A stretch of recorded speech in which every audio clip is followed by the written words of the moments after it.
A pair of the JBL Tune Buds 2. I'm going to show you how to pair and connect these directly to a Chromebook via Bluetooth. First thing is, let's put the earbuds into pairing mode. Both the buds are in the case. Let's pop this open. And now we'll notice in pairing mode if both the lights are blinking blue, blue, blue, blue, blue, okay? I get a solid blue light. The reason why I get a solid blue light is because I'm connected to a different device. So for myself, let me manually put this into pairing mode, okay? Now listen carefully. In order for me to manually put this in pairing mode, what I'm going to do is take out one of the earbuds. It doesn't matter if it's the left or right. I'm just going to take out the right one here, and then I'm going to tap once, and then tap and hold, and keep holding until both lights start blinking blue, okay? So watch very carefully. I might have to do this 2 times, but I'm going to pull it out.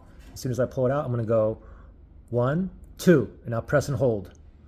Now just keep holding for 10 seconds, or just wait till it starts blinking blue. Okay, there we go. Usually it takes me like 2 tries to do it, but it's blinking blue here. Now let me just leave these over here. So it's in pairing mode now. Now we're going to shoot over to our Chromebook. You just want to go to the settings, click down here, and then you just want to go to your settings. Then from here we're going to select on Bluetooth, and then make sure Bluetooth is turned on, and we're going to tap up here where it says pair new device. Let's tap on that, and now see that line going across there? It's searching for devices that's in pairing mode. It's still in pairing mode. I see it blinking blue, and it did find the JBL Tune Buds right there. So we're going to go over here. We're going to select that. And voila, you can see I got 100% battery juice on these, and we're ready to rock and roll.